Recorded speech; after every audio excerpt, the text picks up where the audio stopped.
Okay then, so let's start the demo, friends. So before going to presentation, so let me discuss what is big data and why big data. Okay, so let's take a small real-time scenario and see how big data is growing and why especially market is looking towards big data. I mean, why companies are looking towards big data, at what purpose. Okay, what is the challenges they are facing with this existing solutions or with the traditional tools. Okay, and what are the challenges even they are seeing in big data. So what are the pros and cons also we are going to see. Okay, so where big data actually fits in real-time scenarios, in real-time use cases. Okay, and what companies are currently using. Yeah, Vasish, do you have any question? Okay, fine. Okay, so let's start the demo. So let me start by taking some real-time scenario. So assume guys, let's take some bank. So let's assume, let's take some what is that, Citibank. Okay, assume a customer visited the bank. A customer visited the bank and he requested for some 2 years bank statement. And he requested for some bank statement. And what happens? The representative will log into customer account. He will take the printout and he will give the statement. So maximum the service request will close within 5 to 10 minutes, right? So this is what generally happens in banks before, even now. But assume if the same customer visited again the same bank, but this time he requested for some 15 years or some 20 years or some 10 years bank statement. Okay, so for some financial purpose he requested for statement, but this time the same representative will say, sir, you are requesting for historical transactional data, you are requesting for historical statement, which I may not provide immediately. I have to raise a request to backend system, right?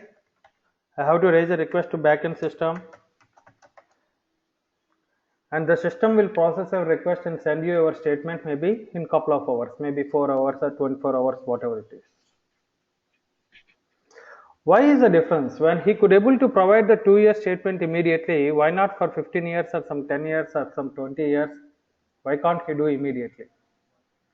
We know the reason, the data, the recent data like last 1 year, 2 years or maximum 5 years of data. Okay, some 1 to 5 years of data. The recent data, it will sit in our RDBMS systems, right? It will sit in our relational database systems like Oracle or MySQL, the SQL Server, or Sybase, any database, DB2 or Postgres. It could be any database. But if we switch this historical data like 10 years, 15 years, 20 years, 50 years, 100 years, from the day one the operation started of the company, the historical data, it will sit in our backend systems, what we are calling today as data warehouse systems, right? Like the most popular warehouse systems, Teradata, Netezza, Vetica. So like this we have many warehouse systems available in market. So in this scenario, we know these systems will be accessed by OLTP. So the representative will log into account and will give the statement immediately. But here, these systems are designed mainly to develop what kind of applications, guys? Are developed mainly to work with the batch applications. I think most of you may know what is batch applications, right? So batch applications are something they will run periodically. They don't run all the times. They run periodically. They are mostly scheduled applications. Okay, and they are like long running applications. They will run for minutes, hours, even sometimes days. If you go for big domains like banking, healthcare, telecom, the batch applications, they do run for hours and even days. There are applications they will run 24/7, the batch applications. So in this scenario, this guy will raise a request to backend system, so that a request will get processed in batch in the next scheduled time, and you will get the statement. So obviously it will take some time, at least 1 or 2. For example, the best example, our NEFT transactions. So bank to bank transaction, why it's done immediately? Why to bank to other banks? It's a NEFT. So they'll keep all the requests from last 1 hour or 2 hours as one schedule, and they will trigger at a time, right? So batch applications of course will take time. So this guy, when he raise a request, he will get the statement after a couple of hours. But if you come for big data, friends, big data,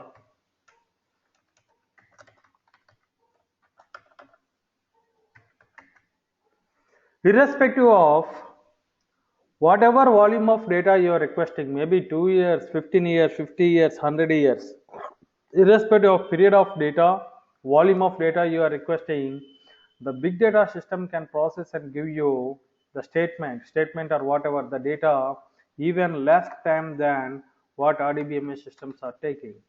It has a capability of process that volumes of data, maybe whatever period of data, whatever volume of data, it can still process even less time than what RDBMS systems are taking, because it's built using a very popular architecture.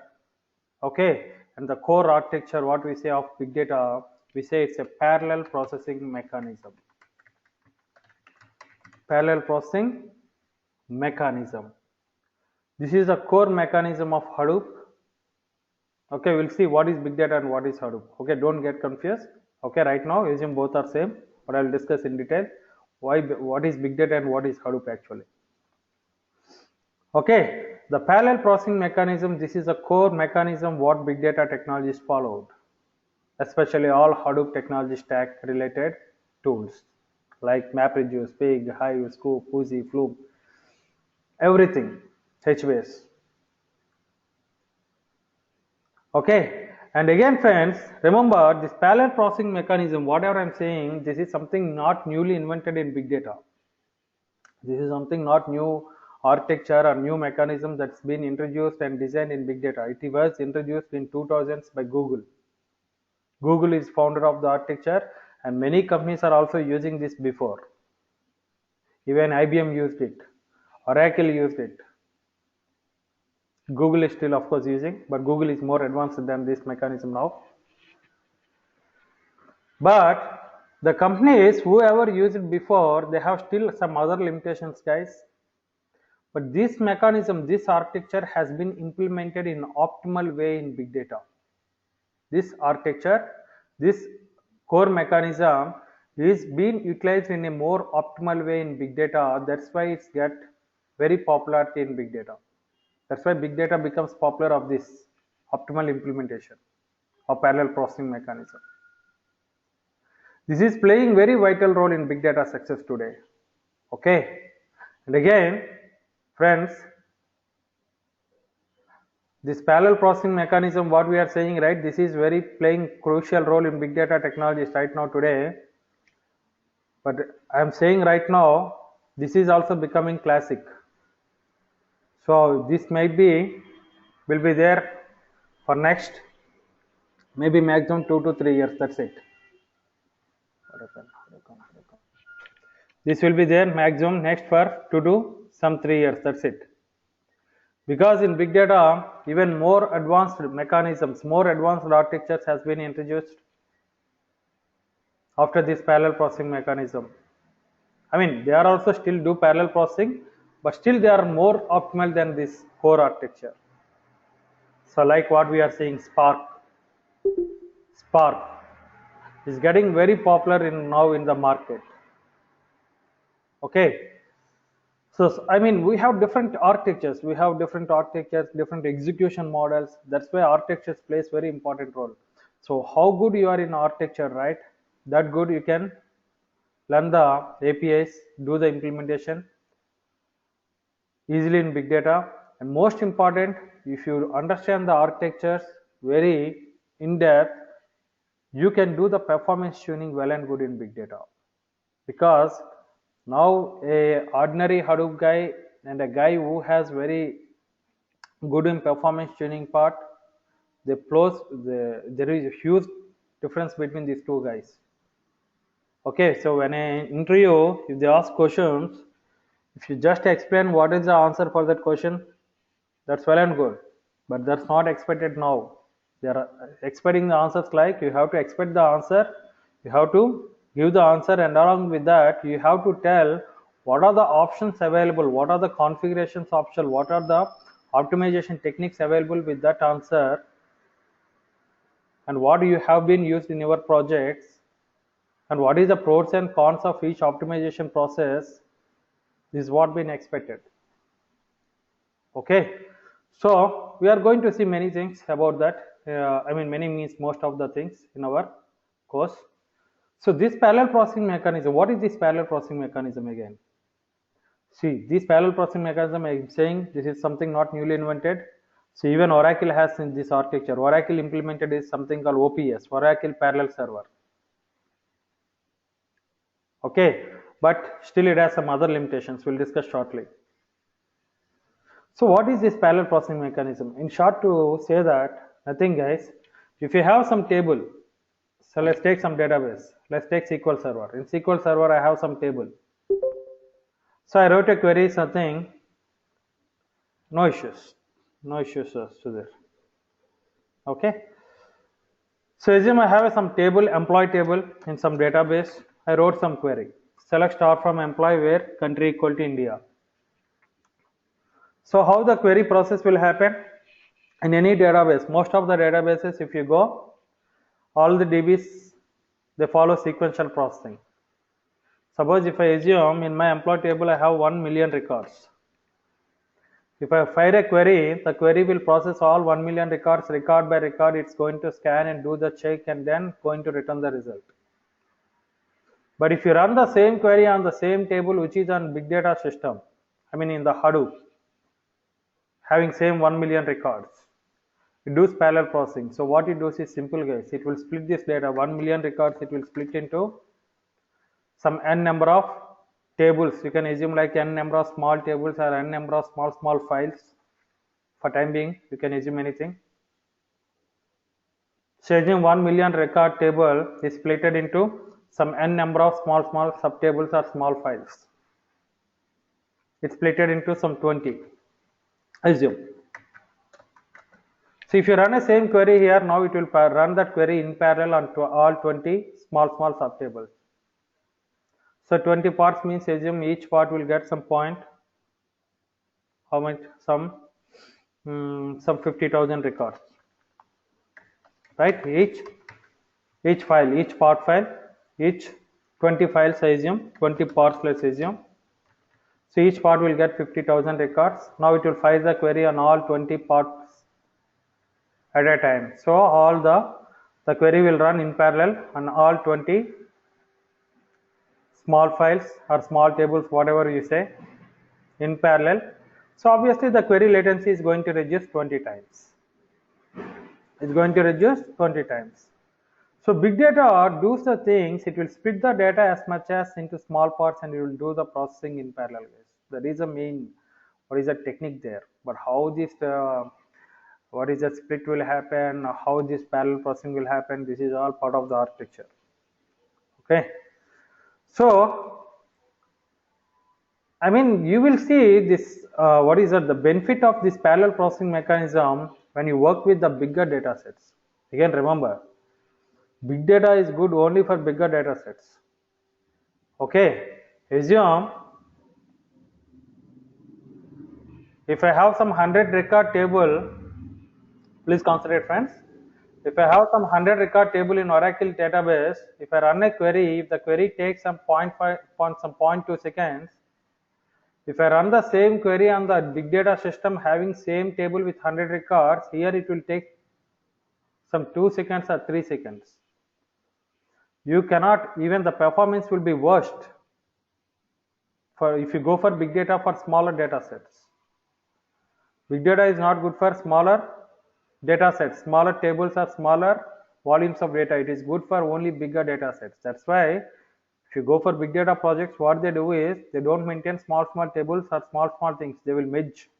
I will discuss more about this architectures later. Okay, how the real-time scenarios will be. It's good for bigger data sets. You can expect very good performance improvement on big data using this parallel processing mechanism. Okay, so this is the first important characteristics of big data. Okay, and next, scalability. Again, we know very important in today's world. How scalable is our solution, our technology? For example, if I go to Oracle or any database, so what is the maximum limit a database can store data? We know first of all why the warehouse systems came into market. The warehouse systems came into market because the limitations available on the DB technologies in terms of volume of data, what they can handle, and the volume of data, what they can store. Suppose if I take a Oracle database, Oracle high-end database server can store maximum 16 TB. That is the capacity of Oracle high-end DB server. Okay, of course 16 TB is not small storage, but if you think from today perspective, the volume of data what is being generating today market by the companies, by the applications, 16 TB is nothing, storage is nothing. And that too, if you see the like YouTube, okay, the main big applications, big guides, Google, they do generate some terabytes of data every day. Okay, so 16 TB is nothing. So what normally they do, if the database server is full, assume I have Oracle server 16 TB capacity, high-end DB server, so one day it's full, what DBA will do? DBA has to add some extra storage to the existing DB server, otherwise they have to keep one more DB server. Otherwise, they have to archive some of the data from this DB server to some backend system. That's what normally they do. If the DBs are getting full, they will archive some of the old data to backend. That means they will move to data warehouse systems, the historical data. Right? Even if you keep one more DB server, so assume second DB server is full, one more DB server, you connected all of them in a network. You connected all of them in a network. Okay, for example,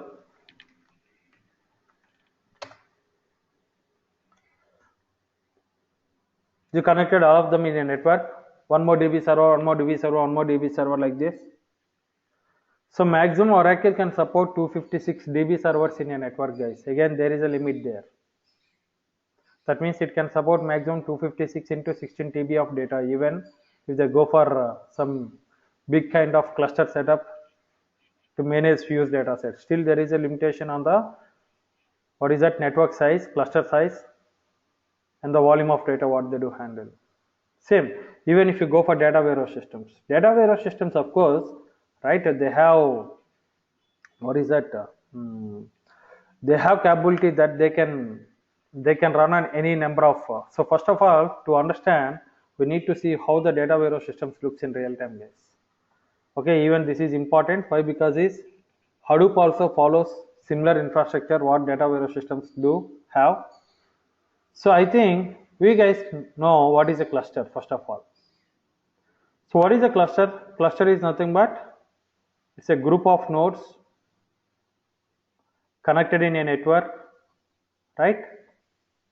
So assume this is a small 5-node cluster. So where all the nodes are connected in a network.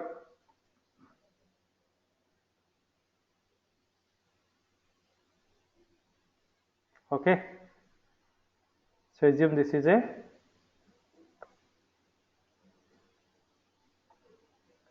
this is a 5-node cluster.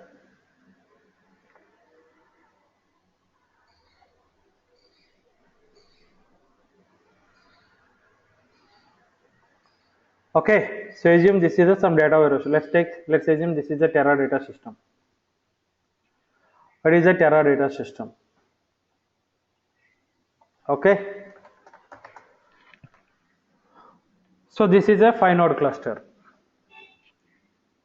Okay, so we know the clusters basically. So if you ask me again, what is a node? Node is nothing but like a one computer case. You can assume like one CPU cabinet. So every node will have its own hardware, its own motherboard, its own processor, RAM, disk, all. Okay, every disk has its own hardware. These are all connected in a network. So every node can interact with each other. They can even exchange information with each other. So this is a small 5 node network running on a cluster mode. So clusters basically runs with the default architecture, that is a master slave architecture. That means there will be one master system that is going to manage the cluster and remaining all will be slave systems. Okay, so these are all will be slaves.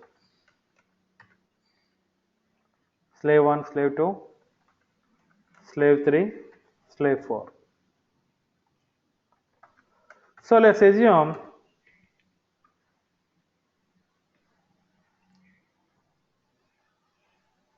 this is Teradata cluster.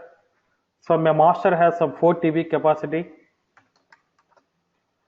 4 TB hard disk, and slaves has some 2 TB capacity. Each node has 2 TB, 2 TB capacity. So what is the cluster capacity? So it is 8 plus 4, 12 TB. So one day my my cluster is full. The storage is full. Almost out of 12 TB, some 11 TB is full. What ETL admin will do? The data warehouse admin, simply they will add new nodes. He will add 2 more nodes. He will add 2 more nodes. So like this, he can keep on adding the nodes to the network. 2 more nodes. If this node's full, 2 more nodes. So what is the maximum? If you go to the warehouse systems, even Teradata or other systems, Teradata if you take, because there is a Hariprasad, just a second guys. Hariprasad, you are requesting me to make you presenter. May I know why? I don't know whether. No, sir, sorry about that. Okay, sorry. Fine, thank you. Okay.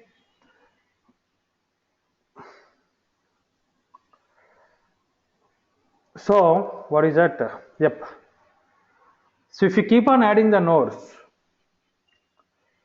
so even the Teradata, if you take, it has a capacity of, it can support maximum 512 node cluster guys. So it can support like adding 2 nodes, two nodes, maximum 512 node cluster. So basically it is not a limitation. Okay, even it can support more than 512, but the Teradata, the technology, that the architecture, whatever is built, it is designed to handle maximum 512 node cluster. That's it. So if you cross your cluster more than 512 node, still it can work, but you cannot expect the performance. The performance will go down. So even the volume of data, if you go for Teradata is designed to handle around average of 25 TB of data maximum. If the more than 25 TB is crossed, still it can handle, but we have to take care of. It will not. It will not guarantee the performance. We have to take care of performance part. The architecture, the technology is built to design maximum to handle 25 TB data on around 512 TB, 512 node cluster. This is the specification given by Teradata itself. And moreover, resume guys, the major challenge in these warehouse systems, okay, so when the cluster is full, when the ETL admin is keeping adding nodes like this to the cluster, suppose now the ETL admin added 2 more nodes, right? He added 2 more nodes here. What is an ATL admin, sir? ETL admin means it's a data warehouse admin, Panaya.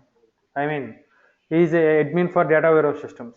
ETL means, okay, you are asking what is ETL. ETL means it's a name for data warehouse systems. We say it's extract, transform, and load.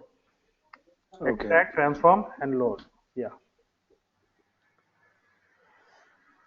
Okay, so when he is adding the nodes to the clusters, there will be certain downtime, guys. That means they have to go for maintenance mode. They at least for half an hour, for 1 hour, they have to restart the system completely when they are upgrading the cluster. That means when they are adding nodes, when they are removing the nodes, when they are even upgrading any software, they have to do some maintenance. There will be certain downtime. But the major challenge on the Terra on this warehouse system is, as I said, they are mainly designed for batch applications. Okay, so there will be customers, they will be running the batch applications all the times 24/7. So getting some off time to do this maintenance is little challenge. So that's why they will do normally off hours, maybe on weekends, or sometimes they will ask the teams to stop all the applications and then they'll do the maintenance and then they will start the applications again.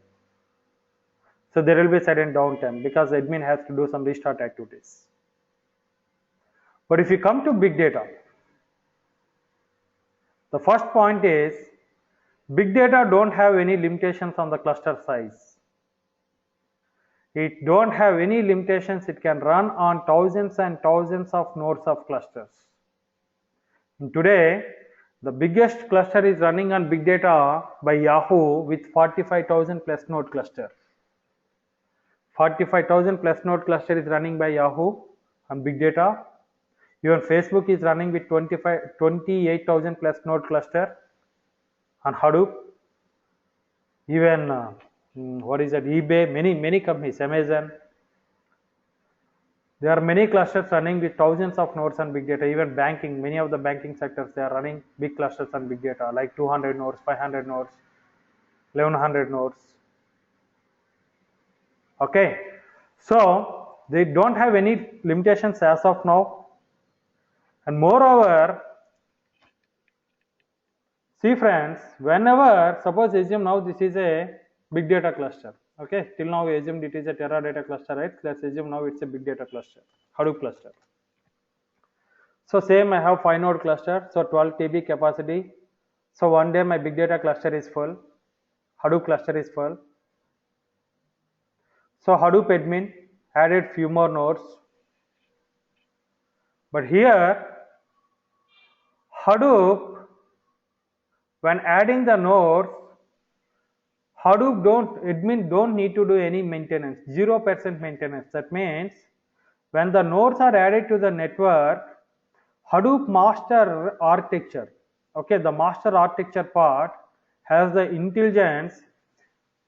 Dynamically, it will detect the nodes that is being added to the network and it will start utilizing it.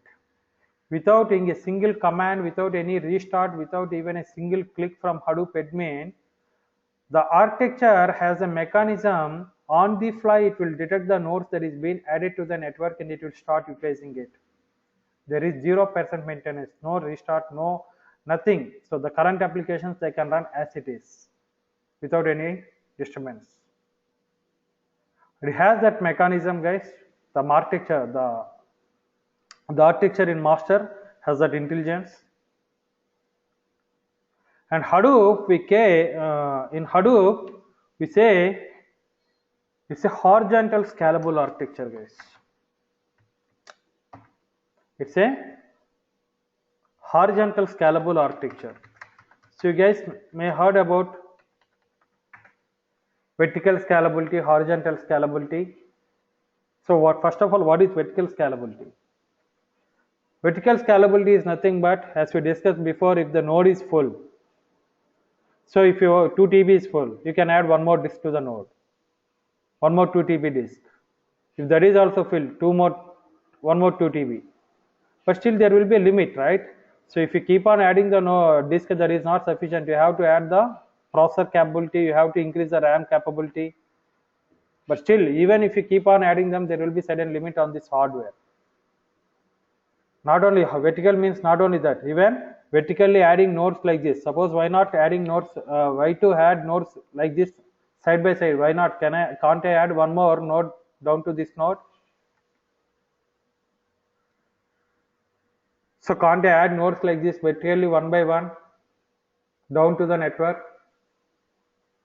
You can add this.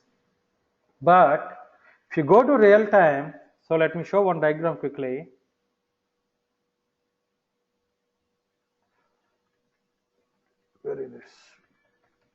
Yeah. So this is how real-time Hadoop clusters looks like. So this is one vertical nodes. We see set of nodes here, each one is one node. Vertically there will be certain limit, guys, but that is depends upon what rack technology you are using. So in real time the Hadoop clusters will be maintained in racks. So for example, so there will be one rack like this. In racks we'll keep the nodes. Okay, so there will be a rack. So here you are seeing in the diagram, right? This is one rack. So there will be limitations at the rack level. So it depends upon what rack technology you are using. There are very popular rack technologies available in market like RAID, redundant array of independent disks, JBOD, just bunch of disks. In our course, we are going to see them in the Hadoop admin topics about the rack architectures in detail. Okay, so it depends upon the rack capacity, but every rack architecture has certain limit on the rack level. So there will be limitations at the on verticality. Vertically, if you want to add hardware or if you want to add new nodes to the racks, there at certain time there will be certain limit. Okay, if rack is full, you can add one more rack, adding new more nodes. But horizontally, you can add any more racks. Suppose if you see this cluster, one day if this cluster is full, they will add one more rack. That's it. They will keep on adding the racks. Adding the racks means adding new nodes. So that's why Hadoop, we say it's a horizontal scalable architecture. So horizontally there is no limitations. It can keep on adding the racks and new nodes to the racks. Okay. So this is also playing very important role in big data success. And next, most important, hardware failures, which we also say as a fault tolerance. Right? Very important. So if you take a database case, suppose assume if your DB server is down, we know what will be the impact. Suddenly assume my Oracle DB server is down. So what will happen? You know the impact of the systems if the DB is down. So all the OLTP applications, the online transaction applications, that means the real-time applications which are dependent on these databases, they will be down. Of course, nowadays the DBs are also very advanced. They are maintaining the standby servers, right? Failover servers. So if the main DB server fails, there will be a standby server, the backup server that will be play active role. We know we have active passive architecture, standby architecture, failover architecture. So if main DB server fails, the backup server plays an active role. But assume, guys, unfortunately, at one time, both your main server, main DB server and the standby server both are down at the same time. Both the main DB server and standby server are down at same time. But in that case, there is no option. The application should, it's happened recently in many applications. It's happened in Flipkart, it's happened in Jet Airways because of huge bulk, what is that, orders, and due to some festive seasons in last year. Okay, the load balance server and the main server both were down at a time and the applications were down for a couple of hours. And it has a huge impact on the revenue and as well as fame. So coming to warehouse systems I said already. Suppose assume again this is a Teradata cluster. Assume some Teradata application is running. But these warehouse architectures are fault tolerant, guys. Okay, they are also able to handle the hardware failures. Teradata is very good in that part. Even Netezza, they are fault tolerant architectures. Just like Hadoop, right? They are also fault tolerant. So in that case, they are also good, just like Hadoop. That means basically when applications are running, suddenly if the nodes are down. So assume some Teradata application is running from last 2 hours. Almost some 90-95% of the processing is completed. Suddenly one of the node in the cluster is down. So that application to finish remaining 5% of the processing, it needs some data from this node. So what should it do? It will try to access and it should fail. But this guys has that mechanism. They will handle that hardware failure. Similarly, Hadoop also does that. Assume if some Hadoop application is running from last 10 minutes, So suddenly the application is down, suddenly one of the node in the cluster is down because of some issue, hardware issue or network issue. So that application needs some data from this failed node, but still Hadoop can make sure that application will get successfully get executed and get the results generated without any impact, using a very powerful feature called replication. So the same replication feature is also available in Teradata and Netezza, but with different technology and with a different approach. So the replication means nothing, guys. It's a duplication of data. Hadoop maintains a duplication of data, but where exactly the duplication will be there, how it will manage, that we'll see it later classes, because that is a huge topic. And next, cost. Again, very important. So of course we know the DB technologies. Okay, that is we cannot escape. Of course we need to invest there, because any application to run minimum they need a DB server. But that is a single time investment, but they have to pay again every year for license renewals and support. That is actually a little costlier for license renewals and support every year, right? And even if you go for data warehouse technologies, these tools are very costlier, guys. If you go for Teradata, Netezza, these solutions are very costlier. The problem is, if you go to these solutions for any analytics or any operations, I mean to implement the project, it's not only software, it's not only tool. You have to go with their own hardware. You have to purchase from end to end appliance from them. That means you have to go their own hardware, their own, of course, architecture. That means the softwares, Teradata application, APIs, and even the license is costlier, support is costlier, even the resources are also costlier on these warehouses. For example, to make it more simple, if you want to set up a Teradata cluster to process around 25 TB of data, you need to invest maximum around 3.2 crores of amount. So this is a average investment required for handling 25 DB data on Teradata cluster. So to compute 1 TB data, it needs around 16 TB, so around $16,000 to compute. I mean, I'm not talking about storage. Just to process 1 TB data, it needs around $16,000 cost on Teradata.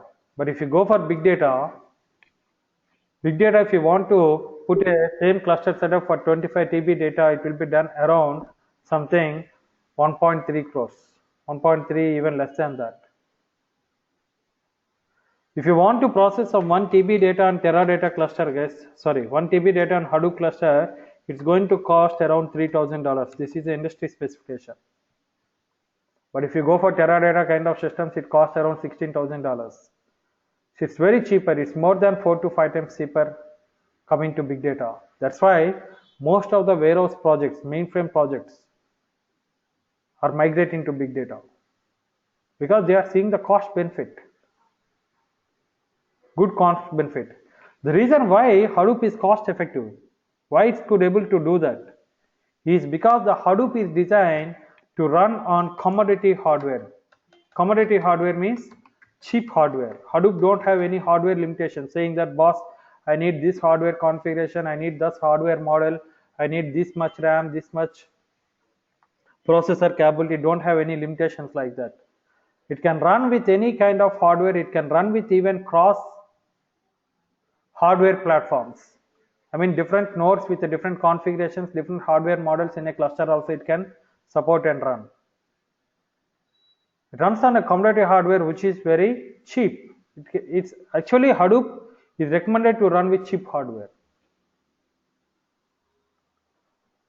Run as much as cheap hardware.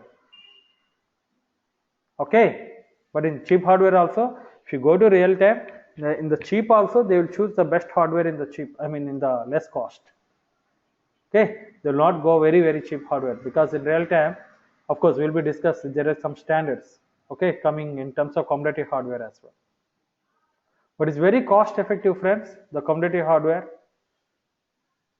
So I see in my experience the projects which migrated from mainframe to big data, they are saving around 65% of the cost, whatever they used to spend before on mainframes.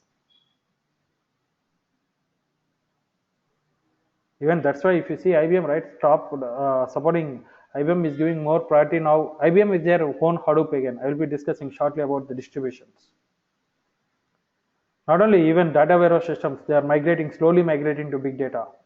That is still in progress, because migrating from a data warehouse into big data cannot be happen on a single night. It will take months, maybe even years. If it is a very, it depends on application scope and the volume of data what they are handling already, and volume of applications what is there already on warehouse systems. Okay, but the problem with the commodity hardware, there is the challenge with the commodity hardware is that as it is a cheap hardware, there will be, it's not a reliable. There will be chances of more frequent failures. The hardware may fail very frequently, right? Of course, we have to agree.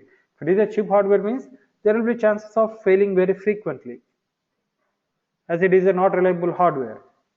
But Hadoop has again solution for hardware failures. So these two features are complement to each other, guys. And these two features are playing very important role in today big data in success, in Hadoop success. And these two are the reasons why customers are coming towards big data. Why? Because any customer finally expects two things. One is he wants his system to be 100% available, 0% downtime, and he wants the things to be settled as much as less cost. Okay, so this also plays important role. And next, friends, what is that? Yeah, volume of data. So big data can handle any volume of data today. It can handle GBs of data. I mean, there is no limit as of now. GBs, terabytes of data it can handle, petabytes of data it can handle. It can handle exabytes of data. It can handle even gigabytes of data. Even it can handle yottabytes of data. Of course, we don't have any applications handling gigabytes of data, but there are applications handling exabytes of data and big data and Hadoop by Facebook, okay, Google.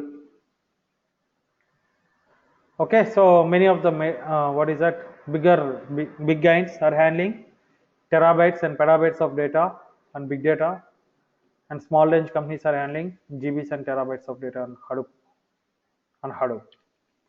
And next, very important, type of data.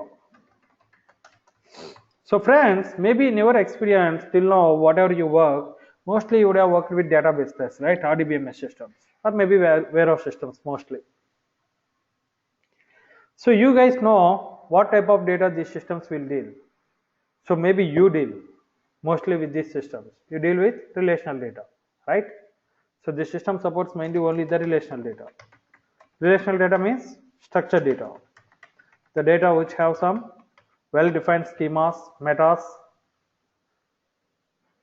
okay, easy to process,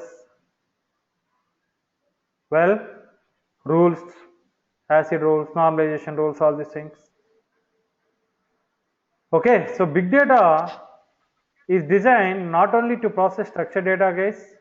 Big data is designed mainly, it has the capability to process unstructured data and also semi-structured data. Yes, Panaya, you have any question? Malati, you have any question? Malati, can you go to mute? No, no. Okay. Okay. So big data is designed mainly. Continue, sorry. Sorry, please repeat. Okay. So big data is mainly designed not only to process structured data, it has the APIs, it has the solutions available to process structured data, unstructured data, semi-structured data. And friends, remember, today the unstructured data plays very important role in data analytics. And if you see the volume of data what is available in total world, if you see the majority of data is unstructured, not majority, it's most. If you take the total data available in the world as some 100%, right? So in that 80% of the data is unstructured only. Only the data what you are using day-to-day operations in your databases or maybe through XMLs or JSONs, right? It's just 20% data that is structured and semi-structured. Why? Because such a huge unstructured data is because the sources who generate unstructured data is very huge number of sources are there. For structured data, the sources are nothing but our databases only and data warehouse systems mostly. But if you go for unstructured data, the sources who generates unstructured data is very huge number of sources. If you take, for example, satellite data, satellite images, GPS data, sensors data, social networking data, tweets, images, videos, charts, blogs, graphs, military surveillance data, geological surveillance data, biological data, call center data, logs, application logs, web logs, mails, spam messages. Of course, messages will come in terms of in group of charts, mails, logs, server logs. Okay, if you see, this data is completely unstructured, and you know, currently the competition is going between the people who could able to utilize this unstructured data very efficiently. Who could able to utilize this unstructured data and who could able to analyze this unstructured data very efficiently, they are gaining the market very fastly compared to others. Because analyzing unstructured data is not as easy, because this data could be again in different formats. It could be in text format, it could be in some raw format, flat format, image format, video format. And in videos we have different formats, we know, images. So we should able to analyze this unstructured data as well as structured data and semi-structured. Semi-structured means basically XMLs, JSONs. We have still some more formats in semi-structured. So Hadoop has solution to analyze any type of data, guys, which this is not at all completely available in the warehouse systems and RDBMS systems. And last but not least is application development time. Okay, so please consider it, guys. So Hadoop is mainly designed to do data analytics, guys. So in this analytics, we have data analytics. Even we can use Hadoop for data services and even for data operations. But operations right now it's been utilizing very less, mainly for analytics and data services. Okay, so again coming to data analytics, we have different types of analytics. As we know, the batch analytics, as we discussed for warehouse systems, and near real-time analytics and real-time analytics.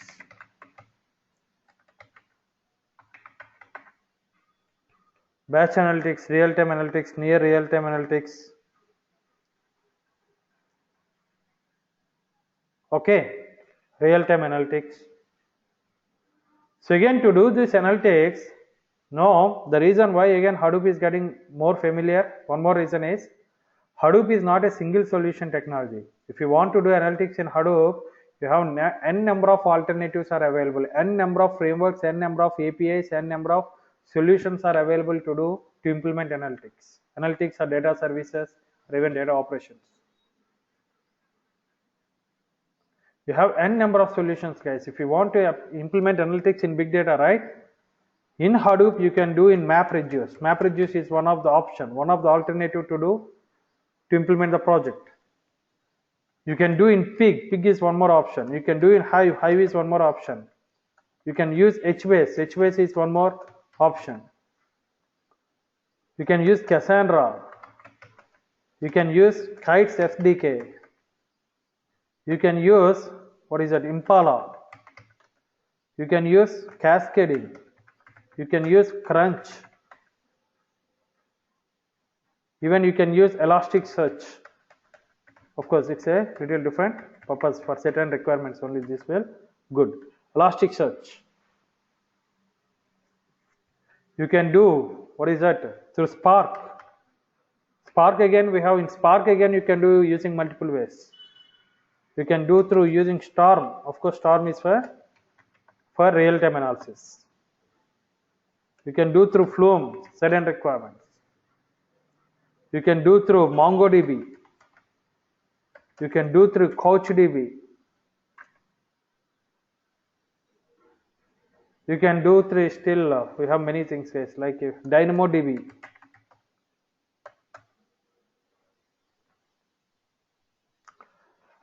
Okay. So like this, we have many solutions guys. If you want to implement analytics, and still many are coming. I mean, still some are in implementation.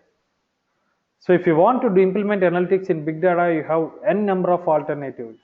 So you may, again, don't get panic. So do we need to learn all of them or what? Okay. So here, again, to learn, the good thing is, all of them are open source. That is the first important. And again, we accept MapReduce. Accept MapReduce, right? We call remaining all of them as Hadoop ecosystems. We call them as Hadoop ecosystems. And every ecosystem is very, very powerful. Every ecosystem has its own API for implementation, has its own framework, and every ecosystem has its own advantages and disadvantages as well. And you know why most of the Hadoop project starts with proof of concept, I mean the prototype? Because choosing what technology, I mean what ecosystem to implement it's a big decision. That's why some projects will spend some months, couple of months, 6 months, 1 year, even I see the project spends for years to see what technology is best for their requirements. No, R is not ecosystem, Sai Kiran. R is it's a different product. R is a licensed version. Okay, R we have licensed and open source, but it's a licensed tool. So you have R Hadoop is there. R Hadoop runs with Hadoop. R normally it's not a Hadoop tool. It's also one of the analytics tool. Okay, costlier tool. Okay, I'll discuss about R. But R don't have capacity to store volumes of data. Okay, again R with Hadoop is a very popular. R again independently it's not very popular. Again R they have to integrate with some SAN network, a SAS network to do analytics. But Hadoop you don't need again one storage system, again one computation system. Hadoop has all things together. It has its own storage framework, it has its own computational framework. That's why R with Hadoop is very popular again. Popular means some companies are, maybe very few companies are using R with Hadoop. Okay, and I'll discuss now. Even compared to R with Hadoop, Spark with Hadoop is very popular. Is getting more popular because Spark is completely open source. Okay, and we'll discuss about that. So every ecosystem has its own advantage and disadvantage. So companies will spend just to see like which ecosystem is best. And again, see guys, if you go for any Hadoop project, they will not completely implement with one ecosystem. For certain requirements, they will choose Hive. For certain requirements, they will choose Pig. Because for those requirements, you can do still in Pig. But Hive is good for those requirements. Suppose if you want to do querying, Hive is good. No, you want to implement the things through programming, then MapReduce is good. Okay, so it depends upon comfort, it depends upon the resources, competency, and depends upon the deadlines. It depends upon the of course the requirements. It depends upon the type of data what you are handling. They'll choose the ecosystems. If you go to any project, any project will have at least minimum 3 to 4 ecosystem combination, guys. That's why even when you guys by end of the course or maybe by the time you start job trials, you should be strong at least some minimum 4 to 5 ecosystems. But in real time, when you go for Hadoop, position, the basic means the general requirements what they expect is mainly the MapReduce, Pig, Hive, HBase, okay, and Impala, some guys, and Spark is something what right nowadays everybody is expecting, Star, Flume. So these are the basics. I mean, along with this, we have few more things. Those are all not ecosystems. We say Scoop, okay, Scoop, Zookeeper, Woozy. These are all supporting utils. Okay, so they do expect on these things. You should be strong. Okay, you should be well knowledge on these things. Basically, MapReduce, Pig, Hive, HBase. What is that Impala? Impala is not required for all. Okay, some guys only will use Impala. We'll discuss about Impala. And Spark, Storm, Flume, Scoop, Uji, Zookeeper is what it basically is required for any Hadoop position.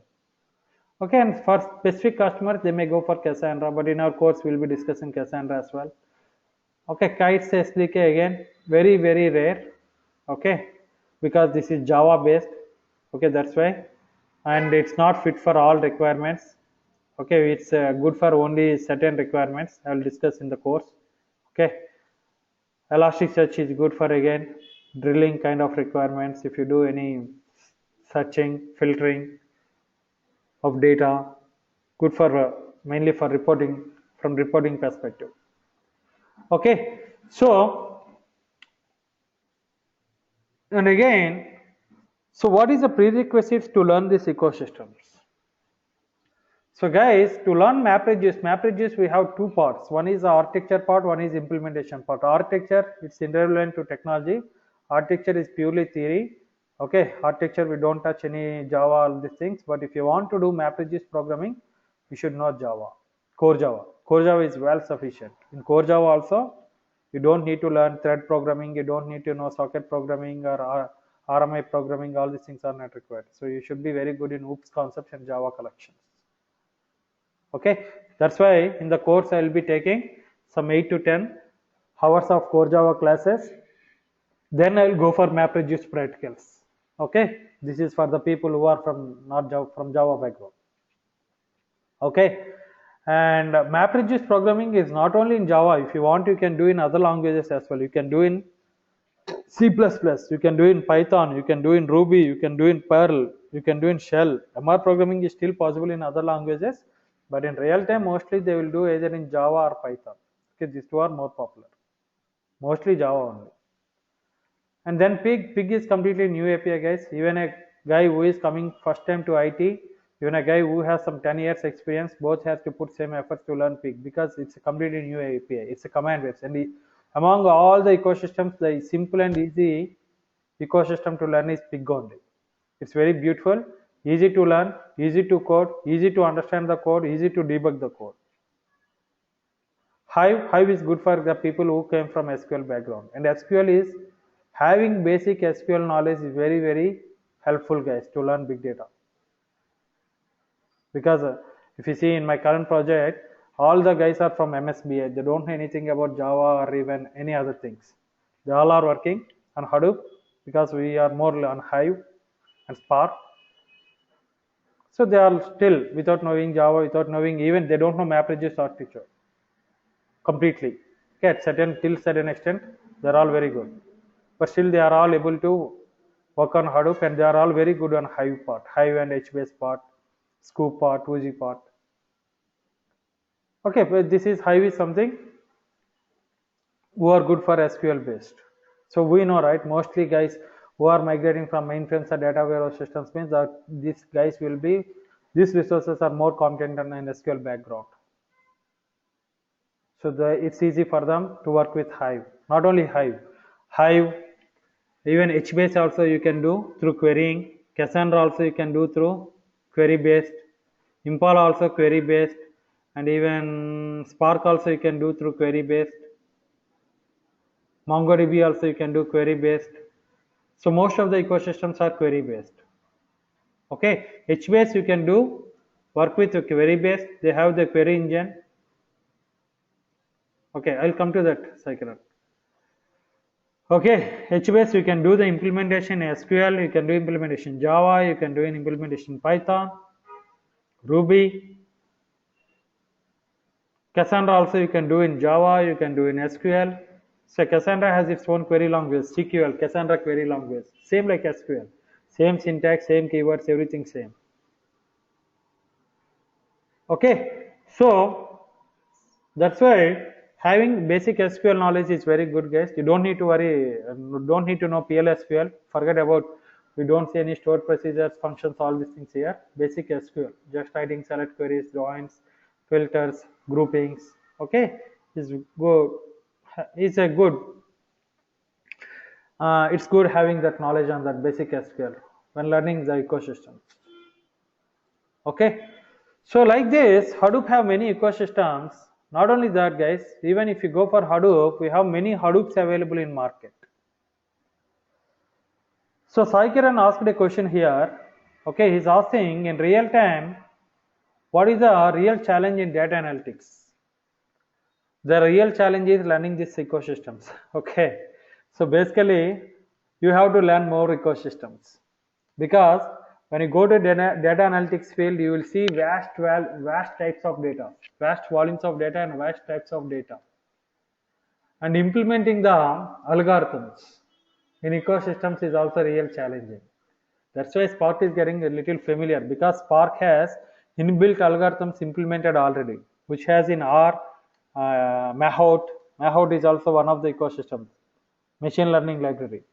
So all these machine learning libraries, what is there in Mahout, R, right? They're all implemented in Spark. Okay, so Spark is, I mean, you don't need to implement again. You can directly use those libraries for doing data analytics. And most important, most challenge in data analytics is, in big data or any analytic tools, is performance tuning, guys. Performance tuning. Hadoop gives the performance, but we need to tune it. By default, okay, with default configurations, with default implementation, it will give some default tuning, default performance. That's it. I mean, if you want to see the better performance, we have to play a lot with the Hadoop configurations, because the performance also depends upon the what is the cluster your setup, what is the hardware used, what is the hardware configurations, what is the RAMs, what is the CPUs you use, and everything. So there will be a lot of constraints will be there in terms of hardware, maybe due to budget or something. So in that case, we need to start tuning from the application side. But Hadoop has all these things. And most challenge again in Hadoop is debugging. I'm telling in front, debugging is most challenge part in Hadoop. So it will take at least 1 month, 2 months to get comfort with the debugging of Hadoop, because the Hadoop don't have any debugging suite inbuilt. There is a more manual debugging. Okay, even identifying the issues, finding the root cause analysis, doing the root cause analysis is something. It's a typical, but will be very interesting, guys. Even if it's a typical, it will be very interesting in Hadoop. Okay, so basically it's a time-taking process. Okay, but now some third-party companies are still trying to build some debug suites, testing tools for Hadoop. We have to see. Okay, and also remember, in Hadoop there is no something called, as of now, recently started, but before there is no something called Hadoop tester role. In Hadoop, what kind of roles we have is Hadoop developer, Hadoop analyst, and Hadoop admin. Hadoop developer is pure techie. Hadoop analyst is something, he will have knowledge on the ecosystems as well as some business knowledge. It's more like a business analyst. Okay, but they should have knowledge on Hadoop ecosystems and Hadoop cluster and everything a little. And Hadoop admin completely for cluster management. Okay, and Hadoop tester, right now we are normally companies are using the existing QA guys, okay, who are from the QA background. They are giving some base training on Hadoop, because they don't need to know how to implement the things, right? They just need to know how to use the things while doing the testing. Okay, they should have some, again, it's also actually in Hadoop, testers will have very challenging role compared to developers. If they know the things, they'll develop. As I said, debugging is very tough job, right? So debugging and doing the root cause analysis and finding the issues, so that part will be done by testers only, right? So they do face. That's why For testing, they will give more time. Okay, for development, if it take 2 months, for testing, they will take 3 months. Even performance tuning, again, they will take some 2-3 months. Okay, I will discuss more about these parts, okay, in the later classes. So again, okay, so give me 10 more minutes, guys. I'll wind up the demo. So again, in Hadoop, we have different Hadoop distributions available. We have different Hadoops are available in the market. It's not a single Hadoop. You guys may heard, I don't know. There is something called Apache Hadoop, which is a core for all Hadoops. And we have something called Cloudera Hadoop. We call them as distributions. And we have something called Hortonworks Hadoop. We have something called Mapper Hadoop. We have something called Pivotal HD, Pivotal Hadoop distribution. And we have something called, what is that?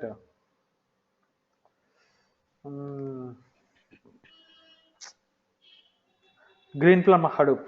Okay, Greenplum Hadoop is there. Greenplum Hadoop is there. And also we have IBM Hadoop, IBM Big Insights. We have Oracle Hadoop, Oracle Big Practice. Oracle Big Practice. And even, what is that? Microsoft Hadoop, Microsoft HD Lights. We have ETL Hadoop. And like this, still we have few more guys. Amazon Hadoop, Amazon EMR and S3. This is Amazon Hadoop. We have like this, many Hadoop distributions are available. We call them Hadoop distributions. So what is the difference? What we need to learn? Don't get worried. So these are all distributions for cluster setup. Implementation wise, you will use same MapReduce, same Pig, same Hive, same HV, same Cassandra in all distributions. Okay, the code will not change. Okay, the same code, they will use the same implementation you do. So, but these guys will change mainly in the infrastructure. That means the installation process, the cluster management. So it's more for admins the difference. Of course, we also need to know at least some 2 to 3 distributions how they looks like. So in our course, we'll be doing in our laptops or desktops, whatever you guys are going to do, the Apache Hadoop installation. Apache Hadoop installation in real time, we don't use, we use only for proof of concepts and prototypes, but in real time, actual development and production clusters, we don't use Apache Hadoop because I'll talk about Apache Hadoop. But Apache Hadoop is the base and all the other Hadoops are built on top of Apache Hadoop. Okay, so we'll talk about that. And Cloudera Hadoop we are going to do in our course, single node and multi-node installation, that means cluster mode. Hortonworks Hadoop we will do single node installation, and then as I said, we'll be doing Hadoop installation on Amazon Cloud, single node and multi-node. Okay, so we'll be doing all these things.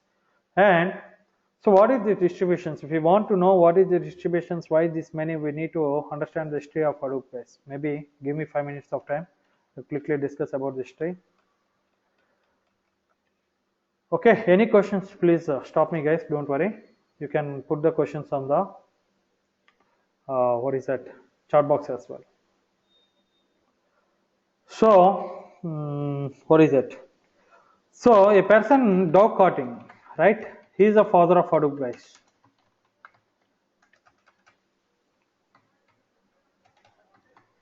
Dog carting. He is the father of Hadoop.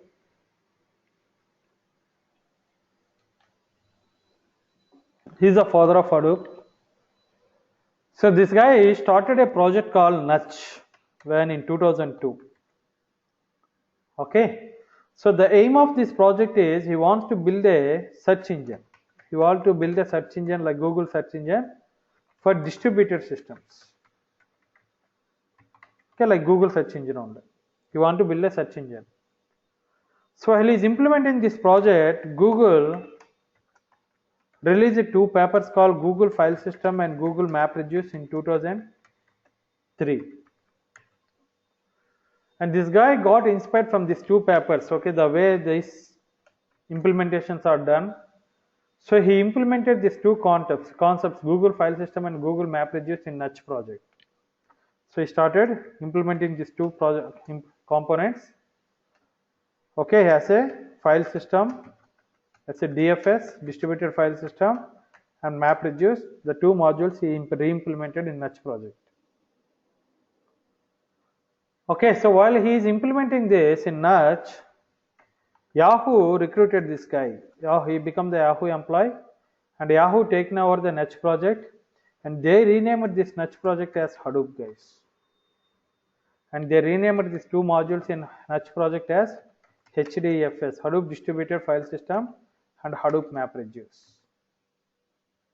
And once Hadoop done the complete implementation of this project, then for the release and maintenance of this Hadoop, they gave, for the release management, they gave this Hadoop to Apache Foundation. So Apache started releasing Hadoop from 2007 till now. They are only releasing Hadoop, and we say it's Apache Hadoop, which is open source. And even all the ecosystems also will release by Apache only. Pig, Hive, HBase, Cassandra, Cascading, Kites SDK, Spark. These are all Apache only.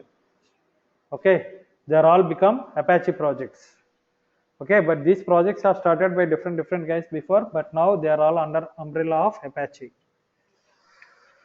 Okay, Apache Hadoop is open source. But Apache, even though Hadoop released the Hadoop in 2007 and 2008, but it was not popular for initial some 3 to 4 years. The reason is, the Apache Hadoop, we don't have ecosystems at the time. The first version when the Apache Hadoop released, it has only two things, that is HDFS and MapReduce, and that too MapReduce programming only in Java. So that industry, most of the companies thought it's just like one more Java based tool. At that time, we know Java is very popular, many Java technologies has been evolved. So they thought like one more Java based tool. So I mean, it's not get much recognized. But the Facebook is the first company along with Yahoo started using Apache Hadoop. Facebook is the first company started using Hadoop, Apache Hadoop. And they saw the real pain of doing MapReduce programming in Java to do data analytics on big data sets, on bigger data sets, handling tables like having huge number of columns, having tables data having like GBs and terabytes. So they saw the difficulty, and is the reason what they did is they built a wrapper framework on top of MapReduce called Hive. Hive is by Facebook. They designed a framework Hive, so that anybody without knowing MapReduce, without knowing MR implementation, still they should able to work on Hadoop. So with that motto, they implemented a Hive, and they provided a query interface for Hive. So in Hive, you can do the querying. Through querying, you can do the data analytics without knowing anything about MapReduce. So when Facebook is done that, at the same time, Yahoo also released Pig. So they also build one more wrapper on top of MapReduce, Pig, to simple the implementation part. And then Pig is also, once the Pig and Hive released, then Hadoop started becoming popular, guys. But in the meantime, see guys, okay, in the meantime, Hive is in 2008, I guess, came. Pig was also around 2008 only. So when these ecosystems are releasing at that time, the industry big guys like IBM Big Insights, IBM, Oracle, Microsoft is little late. Amazon, what these guys did is, we know they will have separate R&D teams, I mean the center of excellence teams, right? So what they do, they will identify the technologies. I mean their job is just to see what are the new technologies coming to market and see how to utilize the technology in their projects, or maybe whether they can build any new frameworks on top of that technology, or maybe they can do same kind of any new framework using like that. So they do, right? They will have separate R&D teams, excellence teams. So those guys, so they saw the Apache Hadoop and they saw the benefit of Apache Hadoop. What they did is, Apache Hadoop is open source, anybody can use it, right? So they took this Apache Hadoop and they customized it. Nothing they did. I'll explain what they did. And they made it their own name, like IBM Big Insights, Oracle Big Practice, and they started marketing their products to the customers. See guys, the biggest drawback in Apache Hadoop, right? At that time, even now, Apache Hadoop installation is very lengthy process. It's more manual. You have to run lot of commands to do the installation. And even it's open source. They don't provide you support. If you have any API level issues or something, you can report them. They'll fix it and give in next release. So you have to wait till that release comes. They don't provide support, on-time support. And there is no tools to do the development. There is no tools to debug the things. There is no tools to monitor and manage the clusters. So it's just releasing the solutions. That's it. So these guys used that solution. They customize it, means they did the installation completely automated. So if you just install IBM Big Insights or Cloudera, IBM Big Insights, with double click that product, build, it will install the complete Hadoop in all the nodes in the cluster. Even the configurations it will do automatically. Even the cluster monitoring, cluster tuning, everything will become little simpler.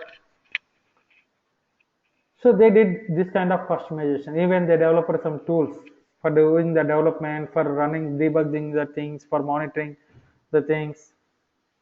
So that's how they customized it. So the IBM, Oracle, these guys started marketing their products initially. They did good marketing initially, but later the Cloudera company founded. Cloudera is founded around 2010.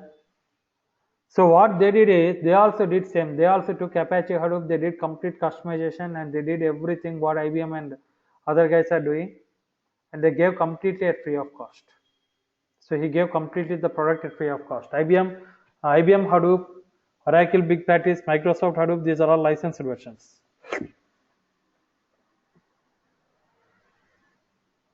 Okay, Cloudera gave completely the product. Cloudera CDH, Cloudera distribution of Hadoop at free of cost.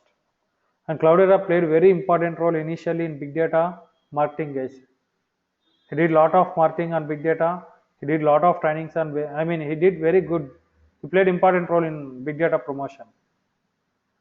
And even if you see some ecosystems, I'm saying, right, Impala, Kites SDK, these are all developed by Cloudera. So you will see these ecosystems only when you use Cloudera distribution. You will not see in other distributions. Okay, he did lot of R&D in Cloudera, big data. That's why he has more market in today. But he is also very intelligent. Initially gave it free of cost, he did good promotion. But after 2.5 years, once the companies started using and got addicted to this distribution, he started,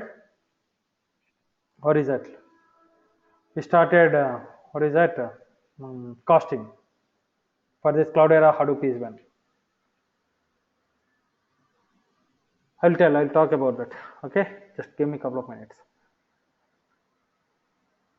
Okay, he started charging, but even though he started charging, Cloudera is free, guys. The software is free even today. He'll charge only for support. If you get any API level issues or any cluster level issues or performance level issues, he will support you and will charge for the support. Okay, they'll charge only for support. Even Hortonworks also do same. Hortonworks also, the software is free, they'll charge for the support. So now the most recognized distribution in market is Cloudera, Hortonworks and Mapper distributions. Okay, these three are most popular. Okay, so that's how these guys are now getting popular. And even the certifications, right? The Cloudera certification is Cloudera and Hortonworks, both certifications are well recognized. Okay, most recognized. Even others are also recognized, but these two are more recognized by clients. Okay, nowadays. Cloudera released a new version of certification just, I think it's releasing today, 6th or 5th, right? It's releasing tomorrow, I guess. Okay, the new version of certification, they are starting from tomorrow. Okay, so in that new version of certification, they are including Spark as well. Before, Spark is not there. Even they changed the pattern and everything. I am planning to do it again. Okay, a new version. So what is that? Yeah. So in our course we are going to see these distributions, guys. So Microsoft, it's a little different. What these guys did is, even the Apache Hadoop, what is there, right? They rebuilt completely Apache Hadoop again using .NET technologies, using .NET and C Sharp. C Sharp and .NET, they re-implemented completely the Apache Hadoop. Apache Hadoop is implemented completely in Java, guys. Okay, is in Java. So here again, Sai Kiran put a question like how different the environments from providers in terms of usage. Usage wise, that's what I'm saying. Developers wise, they don't see any difference in distribution. So suppose now if I give you cluster, Cloudera cluster, whatever you work, suddenly if I give Hortonworks also, you will see similar infrastructure. You don't see any difference. Same code, same configurations, same development tool, same cluster monitoring tools, everything remains same. The difference is for admins. The admins will have a huge difference in terms of installation and uninstallation process, configuration process, mainly the monitoring tools. The monitoring tools will vary. Okay, the monitoring tools and the what is that, cluster management tools. These tools will differ from distribution to distribution. Okay, so developer wise they don't see any difference, guys. Okay, so even you developed a code on Cloudera, if you run that code directly taking any code, Pig, Hive, MapReduce, Spark, any code, if you take it and run it on Hortonworks, it will run it without any issues. Okay, so there are some projects even they do migrate from distribution to distribution. I see the project like migrated from what is that, from Pivotal HD to Mapper. And one of my previous companies, from Mapper again they are trying to Hortonworks now. Okay, and yeah, the distribution changes also happens because there is a cost factor among the distributions. They will choose the one who is charging less and providing good support. Okay, so these are the distributions, guys, and what we are going to see in our distribution, in our course, what we are going to see the installations. Okay, so coming to presentation also talks more about this. I will walk through the presentation in the first session. Okay, so we'll see in the first session. So I will show the course curriculum. So course curriculum, let me show in the, where is that?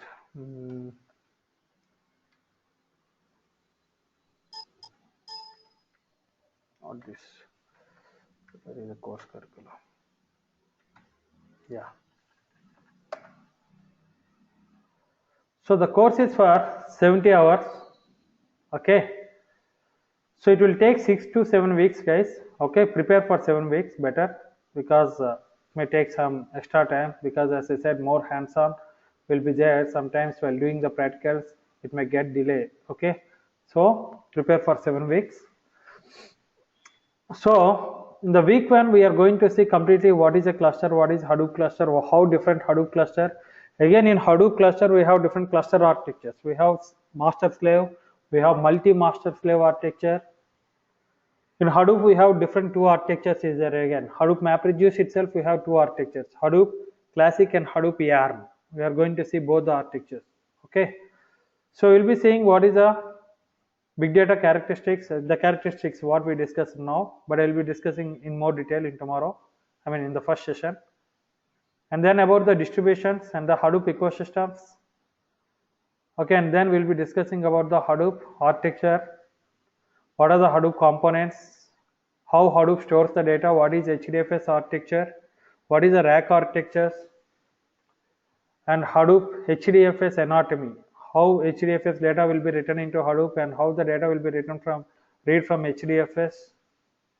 Okay, and then we'll be discussing Hadoop, something called metadata. We have something called metadata and secondary name node, which is very important.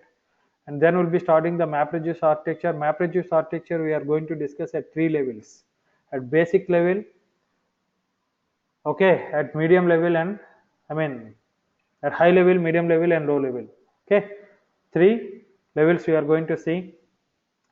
So this is all what we will be seeing, the challenges with the traditional solutions, how MapReduce to overcome, what is the performance optimization techniques available in MapReduce. Okay, and we will be seeing some algorithms and MapReduce, like the recommendation algorithms, feedback algorithms, log analysis, okay, searching on big data sets, and we will be doing some data mining on big data. I mean, not through MapReduce, through Spark. We'll be doing, of course, examples wise, don't worry, we have good collection of use cases with solutions, and we'll be doing the installations then in the first weekend, standalone single node installation. Then we'll be doing HDFS practicals, and then we'll be seeing the MapReduce second level of architecture. Okay, and then we'll be doing the Cloudera manager installation, Cloudera installation. Then we'll be seeing the advanced MapReduce topics. Okay, then we'll be seeing that other supporting tools, the Scoop, Flume. Then we'll be starting with the Pig. Okay, after Pig, this is all about Pig only. And then Hive. Hive will be spending more time because Hive mostly 80 to 90% of the projects Hive will be there, guys. Hive is very important. I mean currently.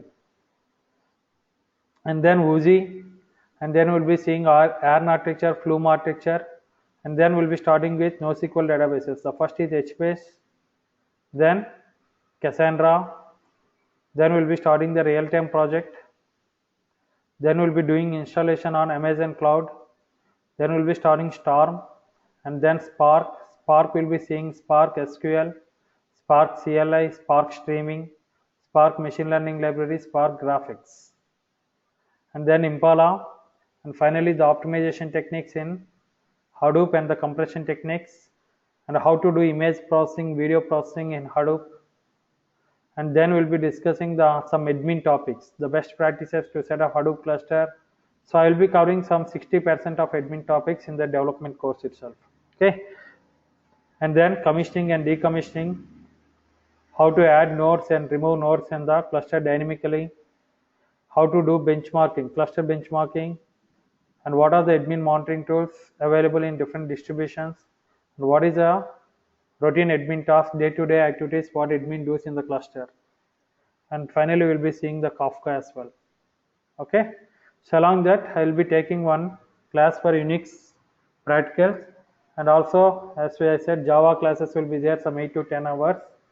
Okay, so this is a course curriculum, guys. There is a presentation, and all the course material you will get from Google Drive.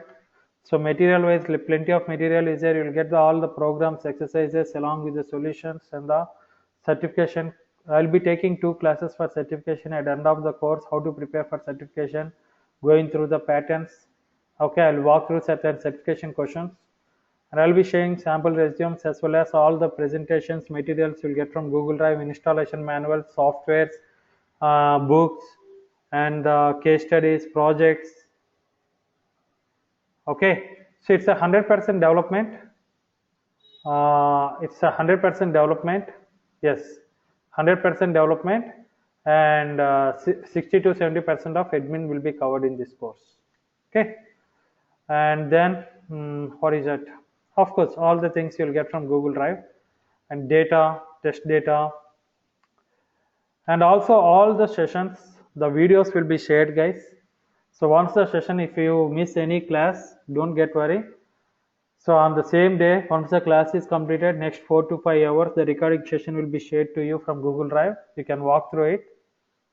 Okay, and what is that?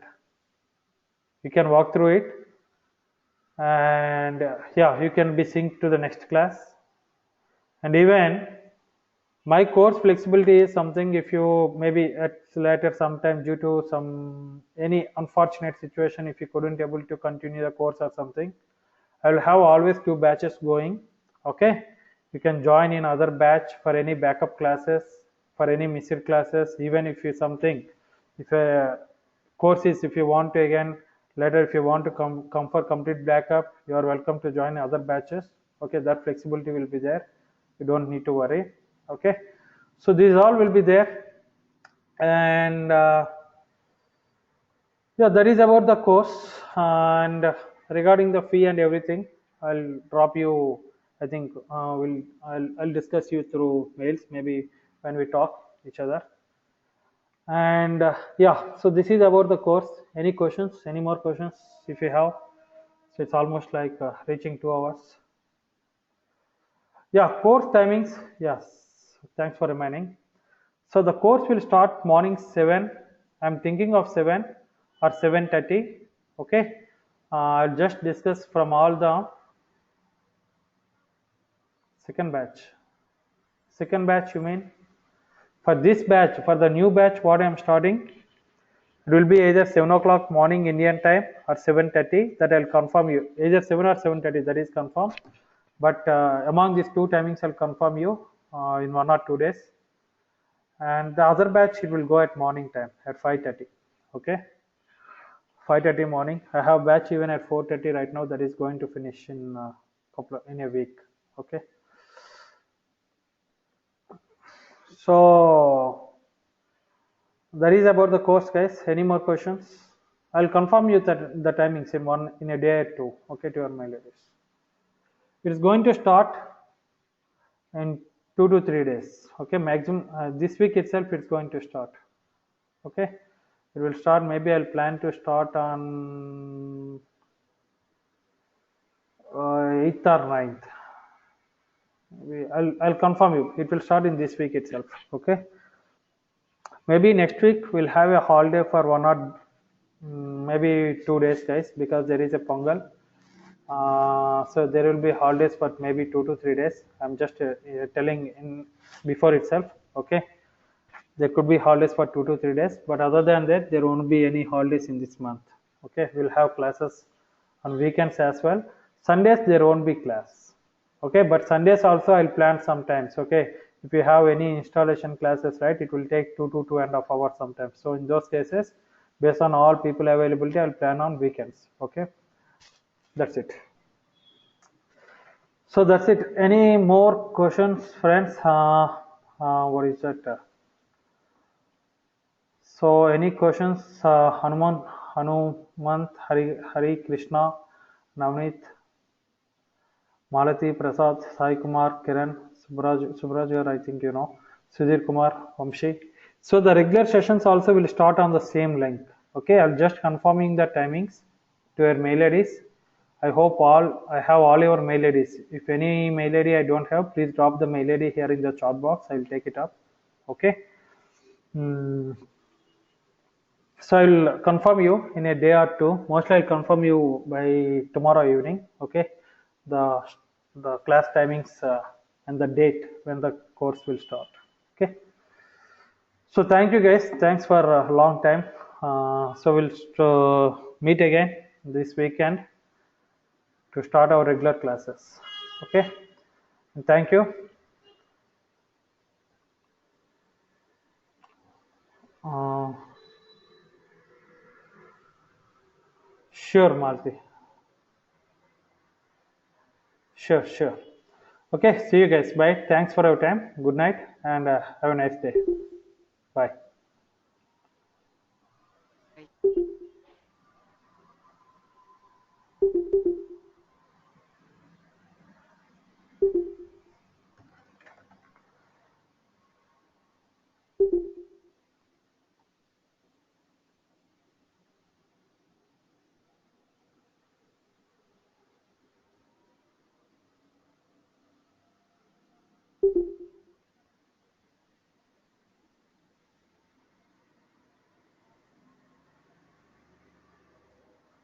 Yes, Prasad, tell me.